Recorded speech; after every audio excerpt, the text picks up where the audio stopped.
Welcome to the presence of the Lord.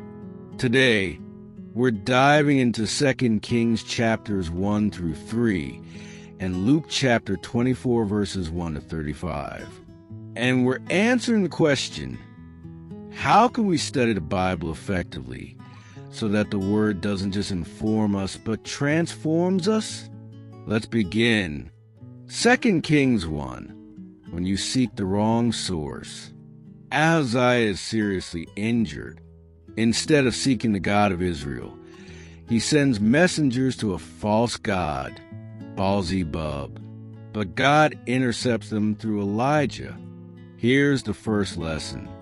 Studying the Bible effectively means recognizing God's authority above all else. God is not one of many sources. He is the only true source of wisdom and life. And when Elijah called down fire from heaven, it's a reminder God defends his name and his servants. 2 Kings 2, a double portion of power. Next, we walk with Elijah and Elisha. Elisha refuses to leave Elijah's side, even when told to go back.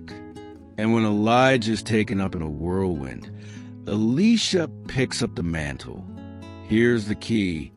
Effective Bible study means staying close to God, asking boldly, and being willing to carry his mantle.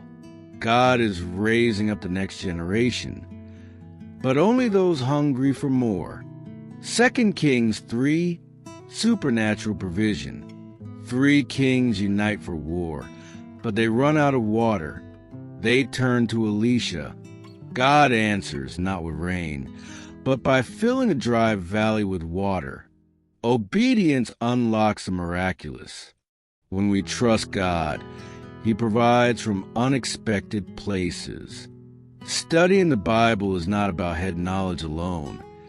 It's about trusting God's promises even in the dry valleys. Luke 24 verses 1 to 12. He is risen. Early Sunday morning. The women find the tomb empty. Angels remind them, remember what he told you. Bible study becomes powerful when we remember what Jesus said. God's word is reliable. He keeps every promise. Luke 24 verses 13 to 35. The road to Emmaus. 2 disciples are walking away from Jerusalem, full of sorrow. Jesus joins them, but they don't recognize him. He begins to teach them, from Moses through prophets, explaining all the scriptures about himself. Here's the turning point. Did not our hearts burn within us while he opened the scriptures to us? That's the result of studying the Bible effectively. Our hearts burn with truth. When we read the Bible with Jesus, when we let him explain it to us, the word becomes alive. Final reflections. Don't seek answers in the wrong places. Seek God alone. Stay close to those who carry the fire of God.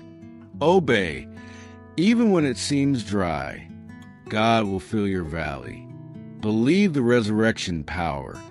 Jesus is alive. And walk with Jesus in his word. He will ignite your heart. We are sure you are blessed by his words. We will love to hear of your major takeaway in the comment section. Till we meet again, Godspeed and blessings.